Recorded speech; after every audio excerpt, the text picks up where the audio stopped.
la obra del Espíritu Santo. What's the word for subject, amigos? El tema. Tema. Yeah, hay otra palabra.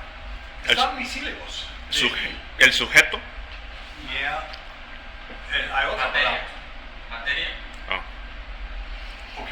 Pero hay otra palabra, porque estaba mirando al sílabus que pastor Carlos y Bill me mandaron y yo tenía que ir y buscar la palabra y decía subject. Oh, ok. No era materia, no era tema, no era, pero lo voy a buscar y mañana se lo digo. Este subject, materia en particular, milagros, tiene el tesis siguiente. ¿Ok? ¿Listos? Este es el tesis del tema de los milagros. Los milagros tienen este propósito principal. Tienen este propósito principal. Y eso es confirmar que el Señor ha hablado y que lo ha hecho a través del profeta. ¿Cuál es su propósito principal? Es confirmar que el Señor, el único y verdadero vivo, ha hablado y que lo ha hecho a través del profeta. La palabra del Señor es verdadera, pero ¿cómo sabemos que este profeta en particular está diciendo la verdad cuando él dice el Señor me dijo o así ha dicho Jehová? ¿Cómo sabemos que en realidad así lo ha dicho Jehová? ¿Cómo podemos confiar que este es un profeta verdadero? ¿Cómo sabemos que ese profeta dice la verdad? Ok, subtesis, no lo voy a poner en pizarra. Yo quiero hacer distinción entre la palabra milagros. That's the class. ¿Cómo hago en todo? ¿Tiene libre albedrío el varón? ¿El hombre? Depende. Hagamos distinción. ¿Puede uno perdonar a una persona que no pide perdón? Depende. Depende de cómo estamos usando la palabra perdonar. Quiero hacer lo mismo con la palabra milagro.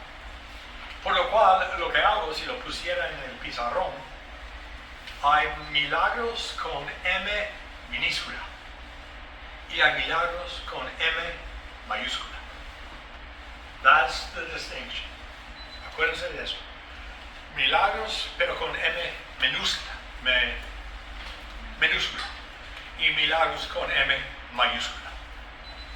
Y hay que hacer esta distinción, porque vamos a ver constantemente en una iglesia evangélica, especialmente los hermanos, la mayoría, de la iglesia pentecostal o carismática, que utilizan el lenguaje de milagros muy comúnmente y muy constantemente. Fue un milagro. Bueno, no tanto, hermano. Por eso, pero no queremos echar agua sobre su entusiasmo. A veces sí quiero hacerlo.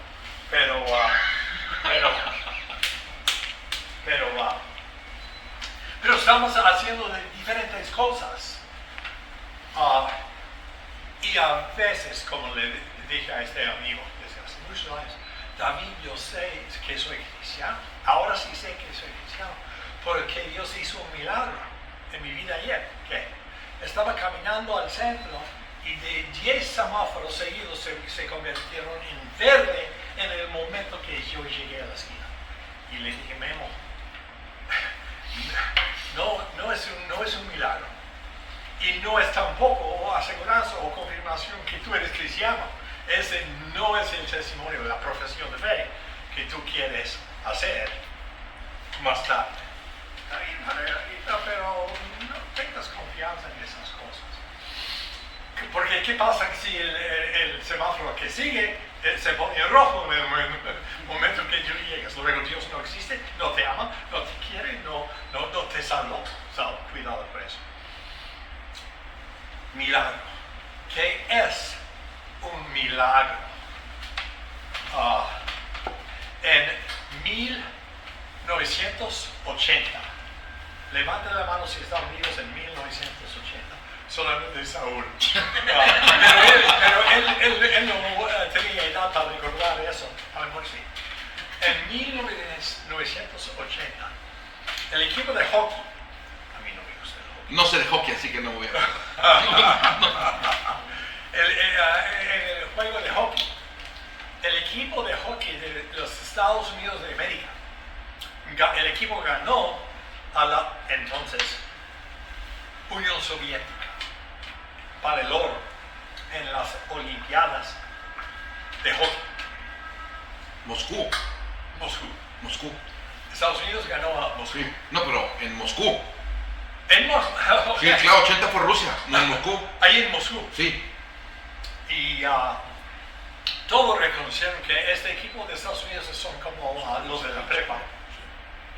Y este equipo de Moscú son profesionales hasta 20 años y son los mejores del mundo y han sido los mejores del mundo. Están jugando contra un equipo de casi universitarios. Pero Estados Unidos ganó. Hicieron una película de esa ganancia de la medalla de oro y el nombre de la película es Milagro sobre el hielo. El milagro sobre el hielo. Now, cuando miramos esa película es divertida y llama la atención. Yo digo a los que me escuchan, esto es lo que ellos lograron, esto es lo que ellos hicieron, no tiene nada que ver con un milagro. Mira como el manager los está y diario, y llega y gritándolos, y no, y sí, ¿ya? Y con un esfuerzo humano, 100%, que costó mucho trabajo, ganaron contra la Unión Soviética ahí en Moscú. Ese no es un milagro.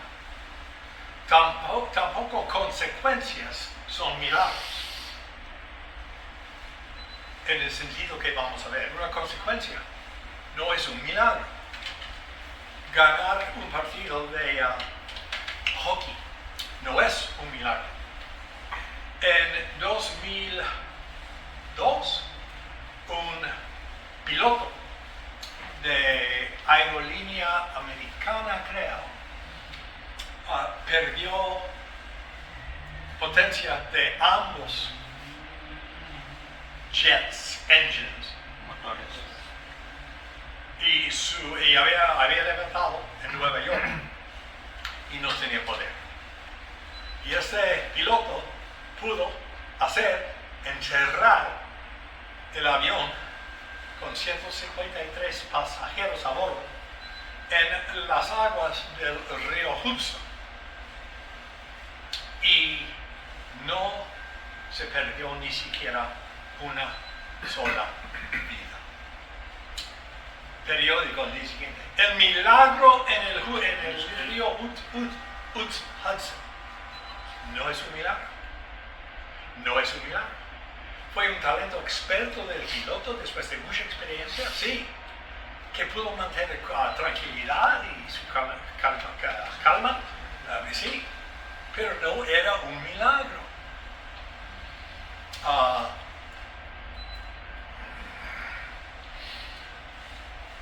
Yo tenía varios ejemplos, pero con dos es suficiente. Pero otro ejemplo es este. Cuando las mujeres dan a luz a un bebé, decimos todos nosotros, y no es malo, acuérdense, M minúscula y M mayúscula. No decimos, todos muchos dicen, milagros de la vida. Yes, hasta cierto punto y en un sentido, pero no es milagro. Nacer de la unión de un marido con su mujer en amor y que produzca un niño es la manera que Dios ha constituido a las razas y hasta a los animales para reproducir. No es milagro, que es maravilloso, pero no es milagro.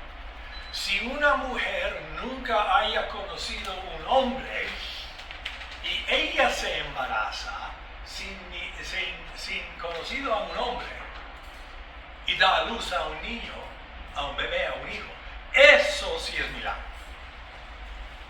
¿Cómo pueden ser esas cosas? El poder del Altísimo vendrá sobre ti y concebirás y darás a luz a un hombre. Y luego después, y su nombre será Jesús, porque es salvo de su pueblo, de sus pecados, a su pueblo. El nacimiento de una virgen, milagro. Nacimiento de mis 4 hijos, no es milagro, no lo es. En este sentido, con esta distinción que estamos haciendo. M minúscula son cosas maravillosas para las cuales damos gracias a Dios, pero no son milagros bíblicos. ¿Pueden sí cachar, recibir la distinción que estoy haciendo? Si alguien tiene una tortilla y la tortilla de la fe es de la Virgen de Guadalupe, una aparición, y lo vende en eBay, $11,000, no sé qué es ridículo. Es milagro, ahí está la Virgen en la tortilla. Hasta que llegamos a un punto ridículo, pensando que todo es un milagro.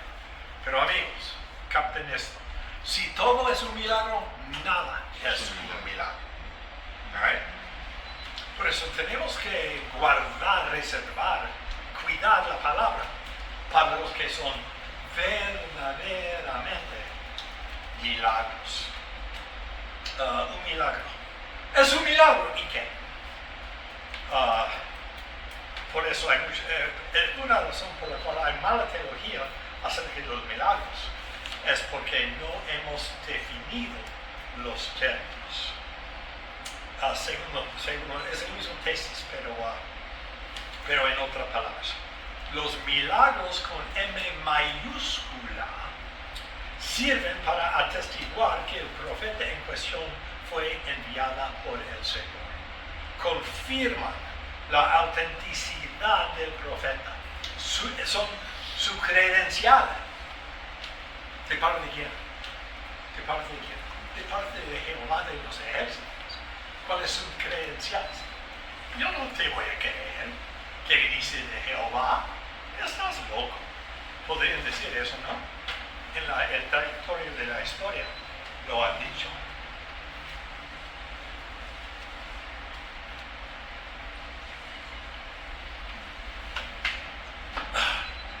Confirman la autenticidad del profeta, su credencial, y atestiguan el hecho de que el profeta fue realmente enviado por el Señor y que la palabra del Señor debía ser creída y obedecida. ¿Ok? Aquí está una ilustración. En esta mano, la revelación de Dios para con su pueblo. La revelación oral, verbal de Dios mismo. Este mano, milagros. Así va. Mano en mano. La revelación especial y los milagros van mano en mano y no se deben separar. Porque el milagro tiene un propósito definido. Y eso es autentificar y autorizar que este fulano de tal que viene en el nombre del Señor está hablando de parte del Señor. Puede tener un solo profeta con el nombre Elías y 400 profetas cuyos nombres no sabemos, pero sí sabemos que representaban un Dios falso, Baal. Y hay uno ahí en ese escenario que está hablando por Dios. ¿Y cómo vamos a hacer? Observa el fuego que desciende del cielo y cuál de los sacrificios se va a consumir. ¿Ha leído usted a Wayne Grudem? No sé cómo se pronuncia bien escrito, a Wayne Grudem. Oh, yes. ¿Ha leído su libro de Creo que profecía? Wayne Grudem y yo los conocemos. Ok. ¿Ha leído su libro de profecía? Yes. Yeah, yes. Ok. Grudem es muy interesante Ok. porque es un bautista que en ese libro se pone medio pentecostal. Sí. ¿Sí? Es muy interesante por... a ver, Medio. Voy a robarme la clase de 5 minutos. 3. 3. 2. Cuando yo comencé a conocer las doctrinas de la gracia, Sí. yo descubrí que hay una gran ignorancia de parte del pueblo pentecostal de lo que significa la doctrina de la gracia y de lo que significa ser presbiteriano, por ejemplo. Es crónica. Pero también descubrí que hay una ignorancia de parte de las iglesias calvinistas de muchas doctrinas correctamente puestas del lado pentecostal. O sea, muchos presbiterianos, y se lo decía, yo no sé en este momento, yo soy un pentecostal que está saliendo del pentecostalismo. Todos somos pentecostales. Pero me sabe a lo que me refiero. Yes. Aunque yo hay 5 cosas y mira que me han pasado que nunca me van a correr cualquier presbiteriano cuando las cuente. Grudem está muy en medio en su estudio. ¿Qué ocurre cuando verdaderamente, contra toda prueba, contra toda lógica, contra todo esfuerzo humano, contra toda evidencia científica, ocurren en el día de hoy milagros? Yes. Por eso Wayne Grudem no podría ser ordenado en la iglesia ortodoxa presbiteriana. Su teología sistemática es muy accesible, tiene mucho a su favor, pero no es entre los libros que yo pondría para mis estudios o mis alumnos ni mis hijos como el primero. Tiene sus defectos y problemas. Aunque yo lo conozco personalmente, no lo van a creer. Fue un interno de jóvenes en la iglesia de Nueva Jersey, donde mis papás escucharon el evangelio, Wayne Grudem. Y, wow, está en Phoenix, Arizona ahorita. Pero se notaba aún en aquel entonces que él no quiso adaptarse a toda la fe reformada en cuanto a especialmente revelación. So yo diría, Wayne Grudem, beneficiamos hasta que se puede, porque es muy buen autor, pero no aceptamos todo lo que él escribió. Los milagros, ok, esa es otro, voy a terminar con eso, por lo cual lo pongo a un lado para ahorita.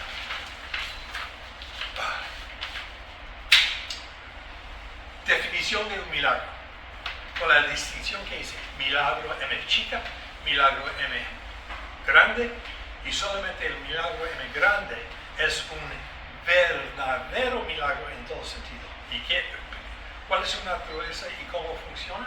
Para autentizar, verificar, autentificar que el profeta habla de parte de Dios. En el diccionario, esa es una definición del diccionario común. Un milagro es un evento o efecto sobrenatural que ocurre en contra de las leyes físicas del mundo natural, o que supera todos los poderes naturales conocidos. Okay. Now, el origen de la palabra milagro es del inglés medio, 1300, esa época de la historia del mundo. Se origina la palabra en francés, el lenguaje francés antiguo, de la palabra latina miraculum, que significa el objeto de maravilla. No sé si nos damos cuenta que la palabra milagro no se encuentra en la Biblia. No se encuentra en la Biblia. Wow, yo no sabía eso. No se encuentra. Lo que sí se encuentra en la Biblia es hechos poderosos, señales y prodigios. La palabra milagro en sí mismo no está. No, eso es medio y qué, porque la palabra desarrollaba después en la historia y lo usan para significar lo mismo. Pero si usted abre su Biblia y encuentra la palabra milagro, ese no es en la lengua original, no lo es, no está. Dunamis, griego, poder, obras poderosas, obras de un origen y carácter sobrenatural, tales que no podrían ser producidas por agentes y medios naturales. Semeion, griego, es un signo, una marca, símbolo que apunta a la autoridad divina. Teras, T-E-R-A-S, y siempre se encuentra en el plural, prodigios, plural. Algo extraño que hace que el espectador se maraville. Vamos a revisar esto. Pero si yo veo a alguien que un fuego allí en el patio y una salsa se está quemando y no es peligroso, no le pongo mucha atención, solito se extingue. Y luego si lo miramos a media hora después y ahí está todavía quemando en llanta de fuego y la salsa es igual y no se ha consumido media hora después. Caray. Y si pasamos una media hora después y todavía está quemando y la salsa está entero, hay flama, hay llanta, pero no se está consumiendo. Hay llama, hay fuego, pero no consume el fuel que luego nos maravillamos. ¿Qué es esto? Hay algo muy raro aquí.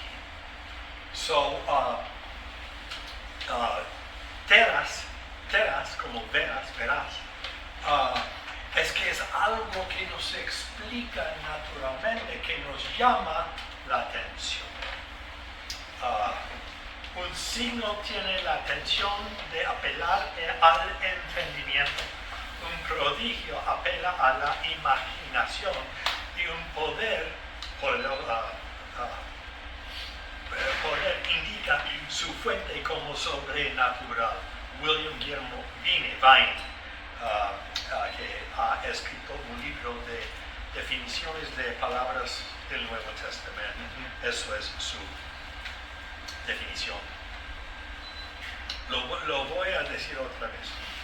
Los milagros sirven para verificar la revelación especial de Dios, para atestiguar que el profeta en cuestión fue enviado por el Señor para hablar la palabra de Dios al pueblo de Dios. Confirman la autenticidad del profeta, es como su credencial, y atestiguan el hecho de que el profeta fue realmente enviado por el Señor y que no está tomando por sí mismo, o sea, no está loco. Y que la palabra del Señor debe ser creída y recibida y aceptada. Ok, now, vamos a mirar ejemplos. El más clásico lo acaba de ilusionar en la salsa que está quemando, pero no se consume. Dios llama a Moisés desde una salsa que arde, pero que no se consume. Moisés, y él dijo, yo soy el Dios de tu padre, el Dios de Abraham, Isaac y Jacob. Y Moisés escondió su rostro porque tenía miedo de mirar a Dios. Luego dice, id, reunid a los ancianos de Israel y decirles, el Señor, el Dios nuestro y de nuestros padres, se me ha aparecido. Ahora, ¿quién dijo eso? Dios a Moisés. Este es lo que les va a decir. Tú vas a reunir a los ancianos y les voy a decir el siguiente. Y luego, entonces, Moisés le respondió, pero he aquí, no me creerán, ni escucharán mi voz, porque dirán, el Señor no se te ha aparecido. Now, ¿cómo contesta el Señor? ¿Qué es eso que traes en la mano? Es un bastón. Tíralo al suelo. así que lo arrojó al suelo y se convirtió en una serpiente. Y Moisés huyó, y yo también, de él.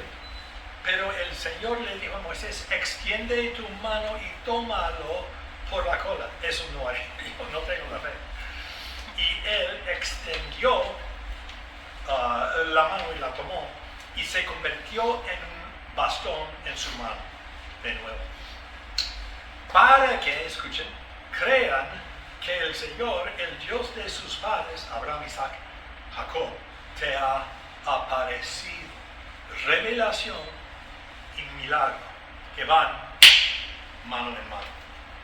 Cuando Dios se revela a sí mismo a través de una revelación especial, Moisés, es una voz audible. Confirma esa revelación por medio de milagros. Es decir, los milagros y la profecía van de la mano a lo largo de la Biblia. Alguien, léanos Salmo 74, versículo 9.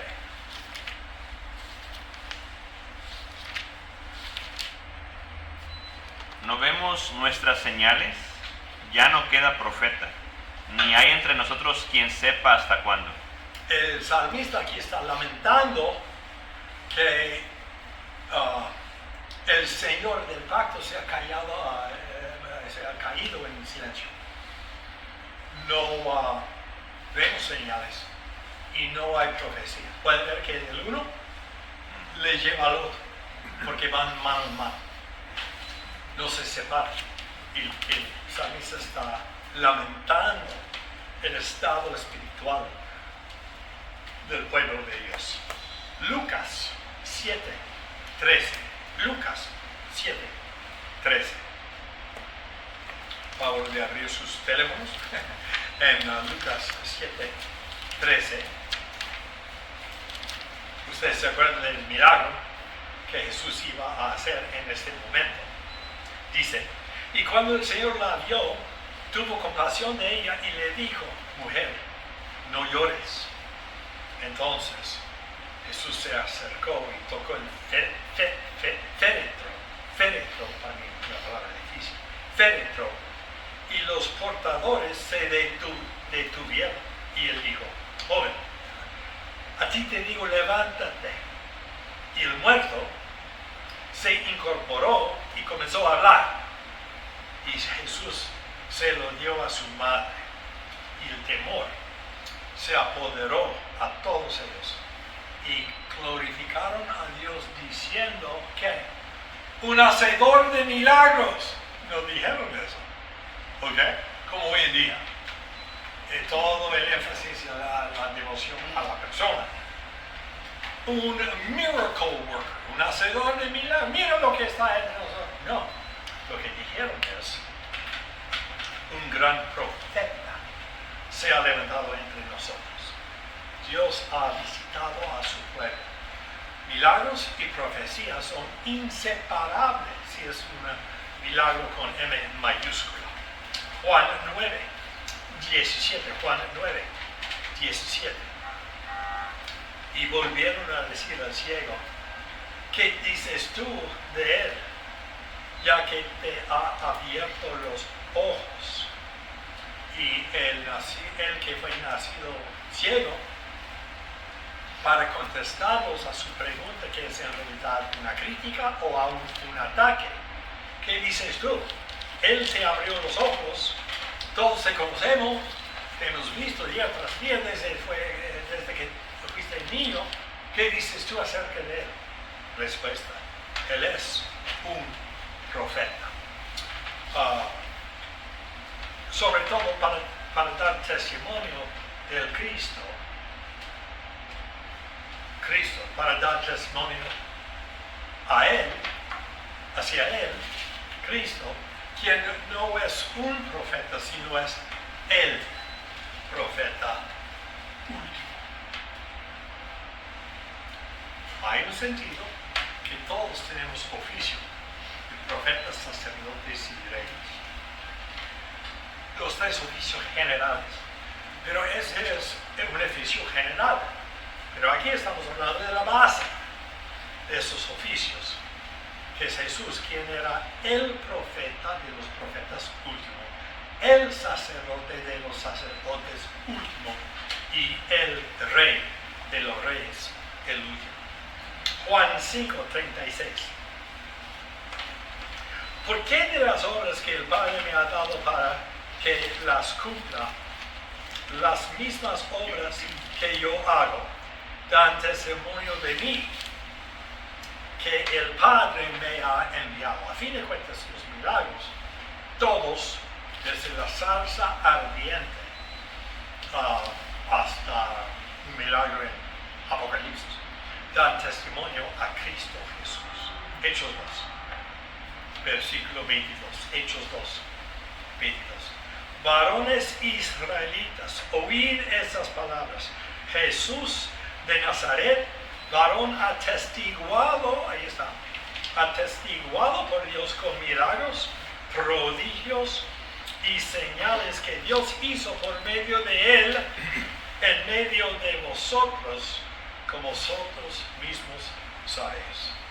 Jesús, quien es el profeta de los profetas, quien es el apóstol enviado, la palabra significa enviado, de Dios para la salvación de su pueblo. Y Jesús escogió 12 apóstoles, que el apóstol llamando y enviado apóstoles. Y él dijo a los discípulos, vamos a añadir Pablo con el tiempo, vamos a quitar Judas con el tiempo, y siguen siendo 12. Pero Jesús en Mateo 10, versículo 7 dice, y proclamad sobre vuestras marchas, diciendo, el reino de los cielos se ha acercado, sana a los enfermos, resucita a los muertos, limpia a los leprosos, echa fuera los demonios. Yo os envío como apóstoles. Una de las pruebas de autenticidad apostólica fue que realizó milagros. ¿Cuál es su papel, su propósito? Proclamar el Evangelio, Cristo resucitado. Y como marca de identificación, como su credencial, realizó milagros, Dios por medio de él. Corintios 12:12. Segunda de Corintios 12:12. Las señales de un verdadero apóstol fueron hechas entre vosotros con suma paciencia, con señales, prodigios y maravillas. Ahí en la 60 dice milagros. Hebreos 2, versículo 3. Hebreos 2, versículo 3. ¿Cómo escaparemos si descuidamos una salvación tan grande? Al principio fue declarado por el Señor y nos fue atestiguado por los que le oyeron, mientras Dios también lo dio testimonio con señales, prodigios y con diversos milagros y con dones del Espíritu Santo distribuidos según su voluntad. Hechos de los Apóstoles, capítulo 8, versículo 4. Versículo 4. Y los que estaban dispersos andaban predicando la palabra.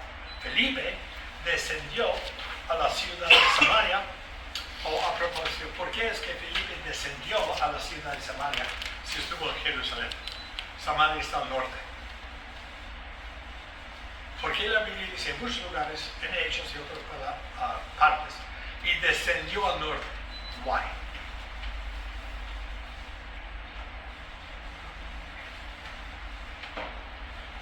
Porque hay mucha gente que se confunde y están pensando geográficamente que Felipe descendió a Samaria. Para empezar, la figura del norte y sur para ese momento de la historia no creo que existiera. Eso se lo debemos a los mapas posteriores. Yes, pero hay algo más. Es teológico. ¿Qué es Jerusalén? ¿Qué es el monte de Sión? El monte de Sión es el mero centro del mundo, geográficamente hablando, y siempre subimos hacia Sión. Y cuando bajamos de ese lugar especial, bajamos. Si vamos de Jerusalén al norte, bajamos. Si vamos al este, bajamos. Si vamos al sur, bajamos. Si vamos al mar, bajamos. ¿Okay? Hay algunas de sus ovejas que se confunden en cuanto a otro asunto. En el tiempo de los apóstoles, habían 13 ciudades que se llamaban Antioquía. 13. 3 están en las páginas de la Biblia. Pero se puede confundir. Por ejemplo, en Hechos, en el primer viaje misionero, Pablo con Bernabé.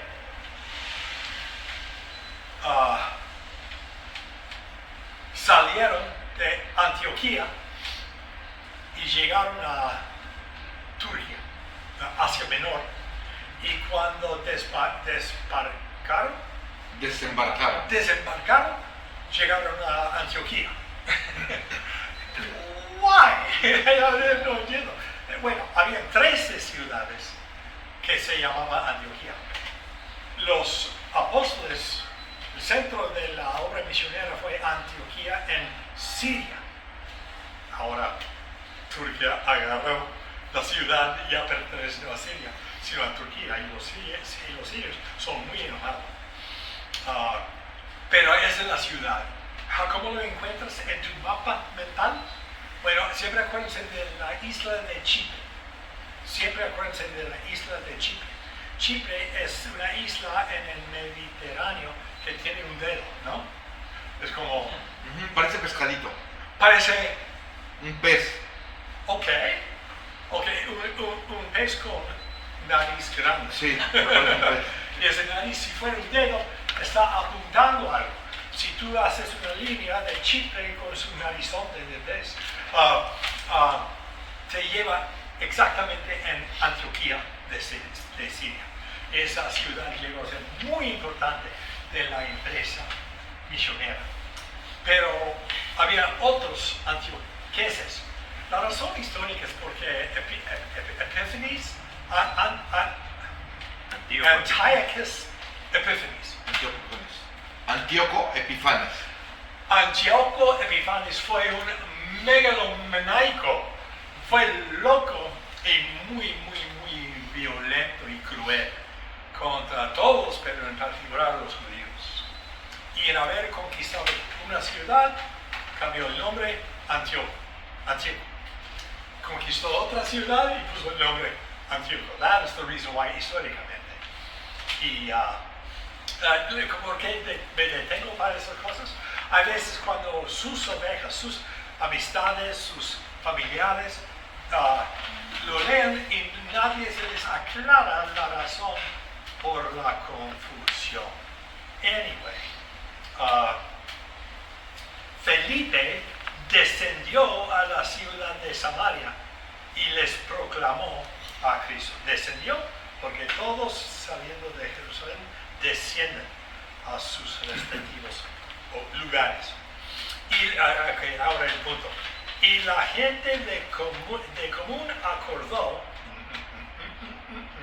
y la gente de común acuerdo prestó atención a lo que decía Felipe cuando lo oyeron y vieron las señales que él hizo, los milagros que Felipe hizo. Hechos de los Apóstoles 1, versículo Hechos de los Apóstoles 14, mi impresora no necesita tinta, no veo. Hechos de los Apóstoles 14:3.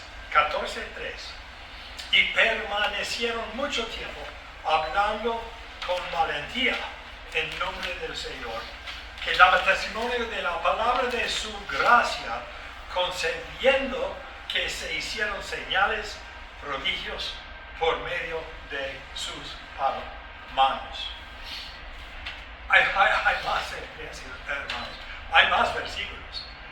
Podríamos estar aquí 3 horas solamente leyendo versículos que demuestran que la revelación especial, la palabra de Dios, viene al pueblo de Dios por medio de profetas que hacen milagros, confirmando que su autenticidad, porque la revelación y los milagros van mano en mano en la Biblia. Romanos 15. 18. Porque no me atreveré a hablar de nada, sino de lo que Cristo me ha hecho por medio de mí para hacer obedecer a los gentiles, con la palabra y con las obras, con el poder de señales y prodigios, con el poder del Espíritu de Dios. De modo que desde Jerusalén hasta Ilírico he cumplido el ministerio del Evangelio de Cristo. Y por eso me propongo predicar el Evangelio, no donde Cristo ya haya sido proclamado, nombrado, para no edificar sobre otro fundamento ajeno.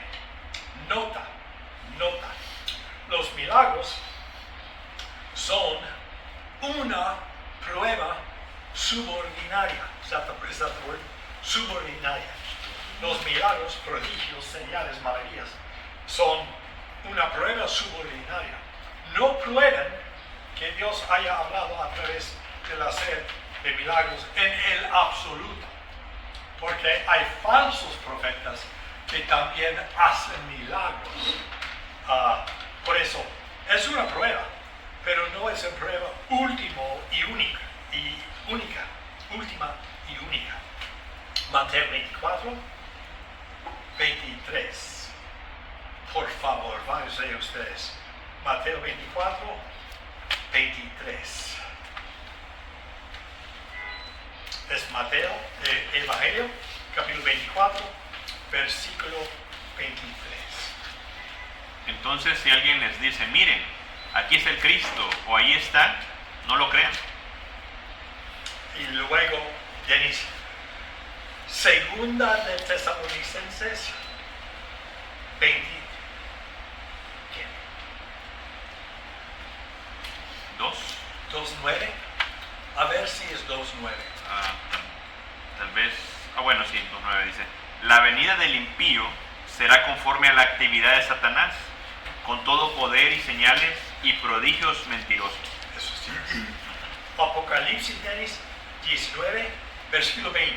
Apocalipsis 19, versículo 20. 19:20 dice, y la bestia fue apresada junto con el falso profeta que hacía señales en su presencia, con las cuales engañaba a los que habían recibido la marca de la bestia y a los que adoraban su imagen.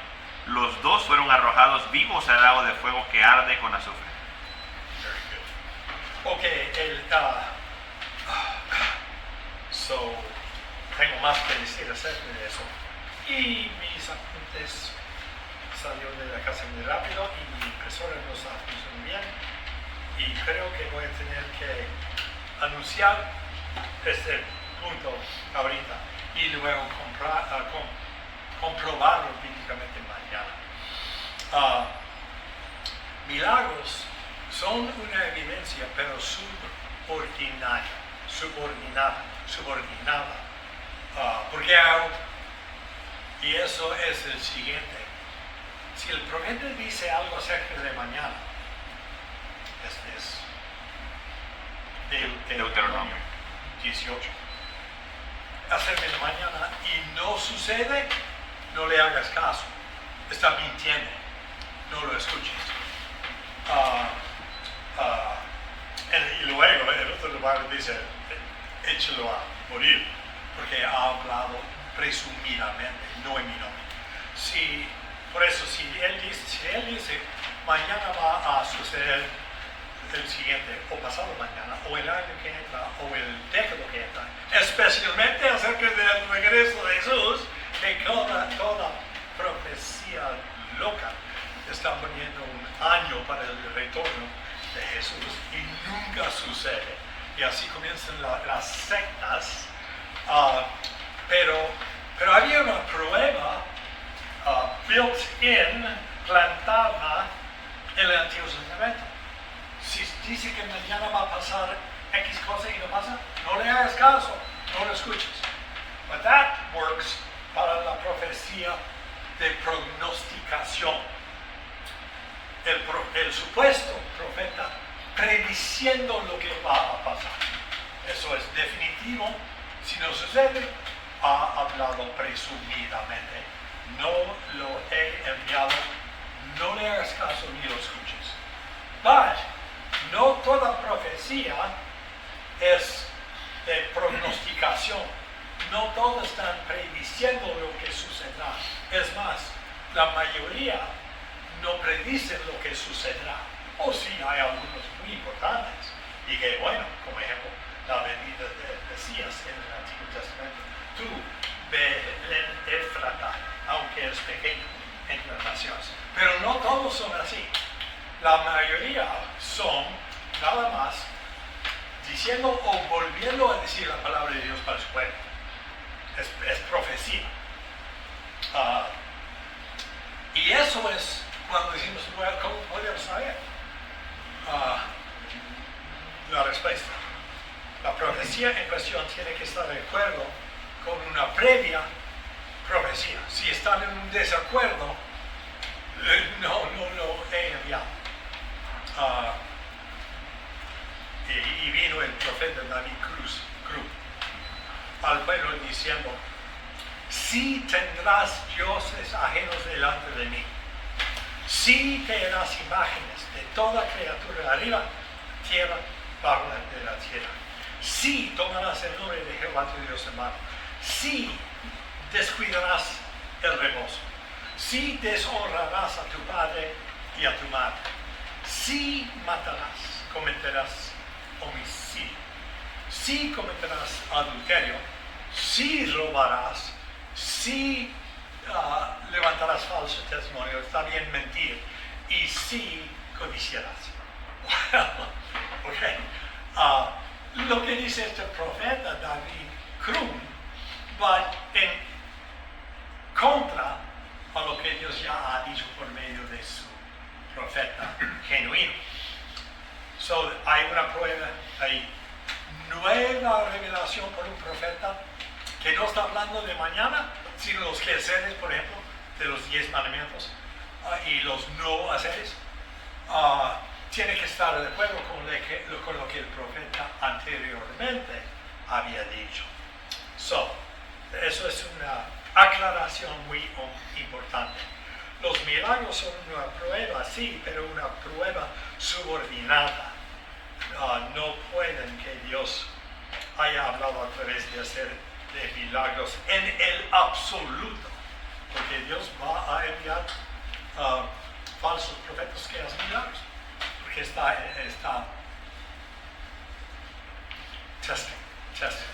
probando, porque está probándonos. Y en los minutos hasta el segundo break, quiero que veamos otro aspecto de los milagros de los verdaderos profetas del Antiguo Testamento.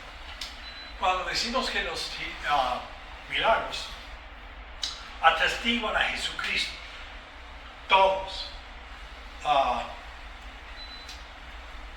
veces muy evidente, a veces no es muy evidente, pero vamos a ver un paralelismo entre los milagros de Elías, los milagros de Eliseo y luego los milagros de Jesús. Y vamos a ver, ustedes me imagino que ya lo han visto, que son casi paralelos, hay una simetría, porque estos dos grandes profetas, Elías y Eliseo, que estaban señalando al venidero, a Jesucristo, el último de los profetas. Y necesito 2 voluntarios, por favor. Ya tengo uno, Denis, cuya lectura va a ser en Segunda de Reyes. Y el otro, David Cruz, tú eres mi voluntario, que va a poner su atención en el libro de Juan, de Lucas y de Mateo, los 3 libros del Evangelio. Ok, por favor, Denis, léanos en voz alta. Segunda de Reyes 4:3. Segunda de Reyes 4:3. Dice: entonces Eliseo le dijo: ve, pide vasijas prestadas por todas partes de todos sus vecinos, vasijas vacías, no pidas pocas. David, Juan 2:7. Jesús les dijo: llenad estas tinajas de agua, y las llenaron hasta arriba. Similaridad, un paralelismo. Regresando a Segunda de Reyes 4, versículos 32 al 32 al 36. Cuando Eliseo entró en la casa, el niño ya estaba muerto, tendido sobre su cama. Y entrando, cerró la puerta tras ambos y oró al Señor. Entonces subió y se acostó sobre el niño y puso la boca sobre su boca, los ojos sobre sus ojos y las manos sobre sus manos. Y se tendió sobre él, y la carne del niño entró en calor. Entonces Eliseo volvió y caminó por la casa de un lado para otro y subió, y se tendió sobre él, y el niño estornudó 7 veces y abrió sus ojos. Eliseo llamó a Giezi y le dijo, llama a la tsunamita. Y él la llamó. Cuando ella vino a Eliseo, él le dijo, toma tu hijo. Toma tu hijo. David, Lucas 8, 54 y 55. Mas él tomándola de la mano clamó diciendo, muchacha, levántate. Entonces su espíritu volvió e inmediatamente se levantó y él mandó que se le diese de comer. Véanse la similaridad, el paralelismo entre los milagros que hicieron Elías y Eliseo y los que hizo Jesús, indicando a la gente que sí sabían sus Biblias y sí sabían su historia de los hebreos, hablando a los hebreos del día de Jesús. Algo está pasando aquí. Nos hace recordar, hay un profeta en nuestra presencia. Ya los días del salmista que no recibimos profecía y no vemos señales y no sabemos hasta cuándo. Well, here we go. Hasta hoy. Hasta hoy. Por Jesús está en su presencia. De Reyes, supongo estamos todavía, Denis, en capítulo 4. Reyes capítulo 4, 42 a 44. Y vino un hombre de Baal Salisa y trajo al hombre de Dios panes de primicias, 20 panes de cebada y espigas de grano nuevo en su bolsa. Y él dijo, dáselos a la gente para que coman. Su sirviente le dijo, ¿cómo pondré esto delante de 100 hombres? Pero él respondió, dáselos a la gente para que coman, porque así dice el Señor, comerán y sobrará. Y lo puso delante de ellos y comieron y sobró conforme a la palabra del Señor. Toda profecía confirmada por milagros del Antiguo Testamento está apuntando si tiene su colmo en la persona y la obra del último de los profetas, Jesucristo. David, vale la pena. Juan 6, todos lo sabemos, pero desde el 15 hasta el 14 con un énfasis en el versículo 14. Juan 6, del 5 al 14. Cuando alzó Jesús los ojos y vio que había venido a él gran multitud, dijo a Felipe, ¿de dónde compraremos pan para que coman estos? Pero esto decía para probarle, porque él sabía lo que había de hacer. Felipe le respondió, 200 denarios de pan no bastarían para que cada uno de ellos tomase un poco. Uno de sus discípulos, Andrés, hermano de Simón Pedro, le dijo, aquí está un muchacho que tiene 5 panes de cebada y 2 pececillos. ¿Más que esto para tantos? Entonces Jesús dijo, haced recortar la gente, y había mucha hierba en aquel lugar, y se recostaron como en número de 5,000 varones. Y tomó Jesús aquellos panes, y habiendo dado gracias, les repartió entre los discípulos, y los discípulos entre los que estaban recostados, asimismo de los peces cuanto querían. Y cuando se hubieron saciado, dijo Jesús a sus discípulos, recoged los pedazos que sobraron para que no se pierda nada. Recogieron pues y llenaron 12 cestas de pedazos que de los 5 panes de cebada sobraron a los que habían comido. Aquellos hombres entonces, viendo la señal que Jesús había hecho, dijeron, este verdaderamente es el profeta que había de venir al mundo. ¿Okay? Lo que no dijeron es, lo vamos a elegir como presidente de México o presidente de Estados Unidos. Make America Great Again por hacer pan. Porque lo puede hacer él. Es un gran político, es un gran hacedor de milagros. No, verdaderamente es un profeta. Debemos escucharle a él. Una pregunta. Mande usted. Cuando usted está diciendo que Jesús es el último de los profetas, Yes. voy a preguntarle de una forma muy tonta. Lo está diciendo como last, como ultimate. Vamos a eso ahorita. Ok. Y la respuesta como si ambas. Porque la Biblia le llama profeta Gabo. Ambas. That's right. That's right.